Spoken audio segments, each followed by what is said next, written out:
Do we need a few minutes? We do have Mr. Richard that is on Zoom. He's listed as the authorized representative of Devontae Richard. Today's case is a perfect example of how a sovereign citizen mindset can turn a simple situation into a full-blown disaster. What starts as a man claiming he's an authorized representative and a free man on the land quickly spirals into something much worse. This defendant had one job: cooperate with a court-ordered evaluation while staying out of jail. Instead, he argues definitions, questions the judge's authority, and talks himself step by step into a revoked bond and an active arrest warrant. No jailing, no theatrics from the bench, just calm questions and consequences. So let's get into it, because this one ends exactly how you think it will. All right, the Devontae Richard matter 2A040092 and 2A04000113.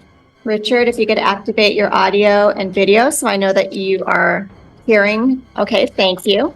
This is the case that I believe I saw recently. There was a eval set up and they were unable to reach him to participate in that evaluation. That's my understanding, Your Honor. I saw that as well. I think the last time we were in court, counsel indicated that the meeting had been set up to do the evaluation and the date was discussed. And it looks like Mr. Richard did not appear for that. And for the record, Sean Parent for Mr. Richard. Yes, unfortunately, that appears to be the case. I'm not sure why Mr. Richard didn't appear at the evaluation. So, Mr. Richard, we've been waiting for you to talk to one of the doctors, and we've been setting this case over for that to happen. When you were here on April 8th, we discussed that you were scheduled for that appointment on April 24th. So I know that you were aware that they had you calendared. Mr. Richard, why didn't you show up for that appointment? Well, that was an assumption. I wasn't aware of anything. Well, you were at the hearing when we talked about it, so. You participated on Zoom on April 8th, and we discussed that your evaluation was calendared for the 24th of April. Was there anything signed for confirmation? Your attorney has been working to get that set up. So. Well, I haven't talked to anybody. Mr. Parent, have you been in contact with Mr. Richard?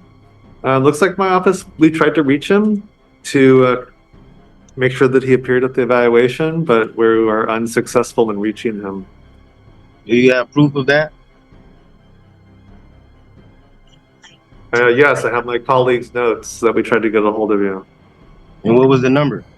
So, Mr. Richard, we have the phone number that ends in 1752. I'm talking about the number you supposedly contacted the defendant on. Yeah, you're the defendant, and it's the phone number that ends in 1752. That's an assumption and presumption. I'm not nobody's defendant. I'm authorized representative of that account. Okay, so Mr. Richard, the thing is, if you cannot participate out of custody, the court may have to set bail and have you placed in custody to get this evaluation accomplished. So when you are informed of the appointment and then you choose not to appear, the court interprets that as a willful violation. Under what law are you saying that I could? What charges? What are the charges? We've gone over that. You have been told that you are charged with driving while license suspended and driving without an ignition interlock device. So I understand you disagree, but at this point we need to. I don't disagree with none of the facts. I said, what was the date? The date of the driving? Is that what you're asking? Well, I don't drive, so I'm trying to figure out the date you have on file. June 4th, 2022, Your Honor, is the charge date. Thank you. Okay, and have I been charged with anything? Yes. And what is it? What are the charges? As the court just read aloud, driving while license suspended and driving without a functioning ignition interlock. And is there a witness that you can bring to attain to that? Those are the criminal charges. You also were cited for not having insurance. Yeah, but do you have a witness? Yes, the city has witnesses. We have the officer that will be testifying. The officer. Okay, well, can you read the police ticket on the record? We're not having a trial today. We're trying to figure out whether or not you are competent and able to proceed in this matter, and that requires that you speak to a doctor. But that is what we're trying to accomplish. And Mr. Richard, if you refuse... Can you explain to me? I don't understand. So can you explain to me how... We've explained this to you previously. So what I'm going to ask you is whether or not you are going to comply with meeting the doctor out of jail, or does the court need to set bail and have you booked into custody so they can talk to you there? That's not what I'm wanting to do. I would like you to cooperate and have this case proceed with you out of custody. Well, I need some type of contract to obtain to whatever you're asking, because I have questions and you're not answering them. Your Honor, at this point, I think given the track record of Mr. Richard and his unwillingness to comply, the city is going to be asking that the court set bail and remand him on that bail to have the evaluation done in custody. Mr. Richard, can you assure the court that you will come to an out-of-custody evaluation? I will agree to anything if you guys can tell me the nature and cause of this action. My Sixth Amendment right.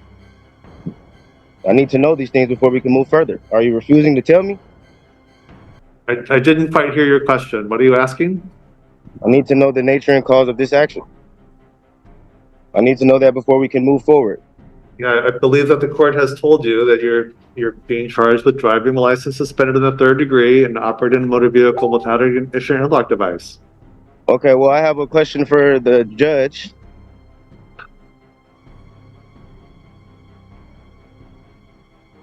What's that, Hello? Mr. Richard?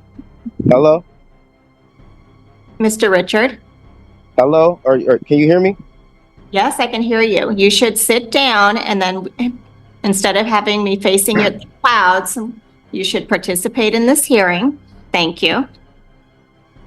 So every time we have a hearing, you ask these same questions, and we've explained to you that you're facing criminal charges and that we need to have the doctor speak to you.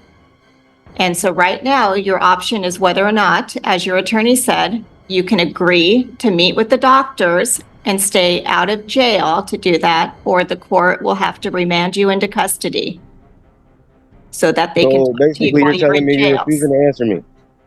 You're refusing to answer any questions? That's what you're saying? Because I just have questions. We've answered your questions. We're going to proceed at this point. I'm going to...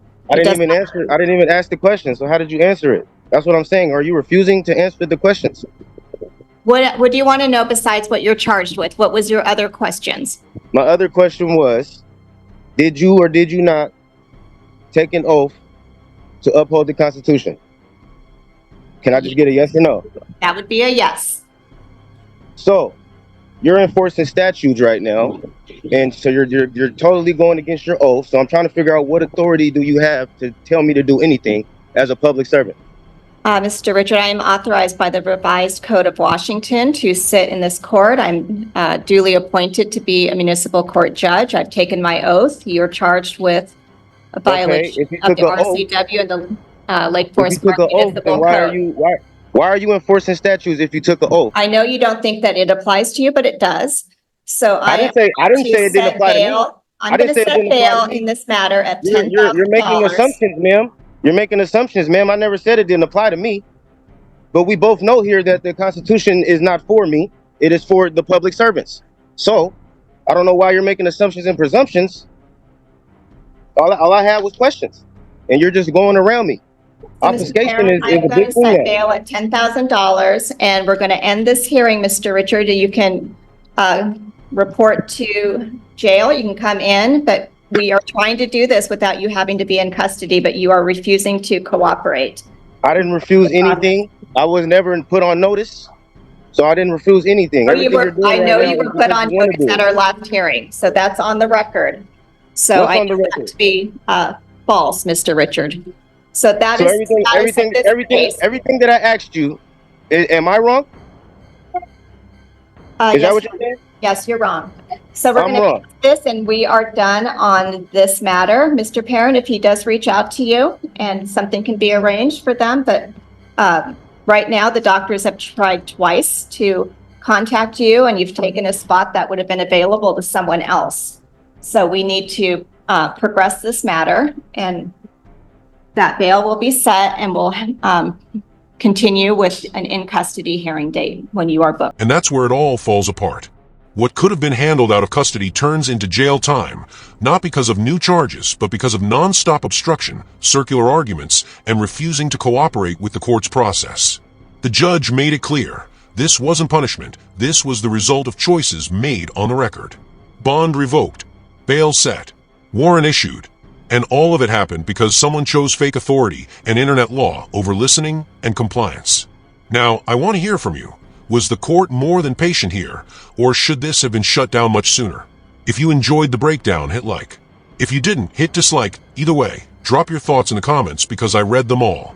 And make sure you subscribe with notifications on, because this channel is full of real courtroom moments where words have consequences. See you in the next one.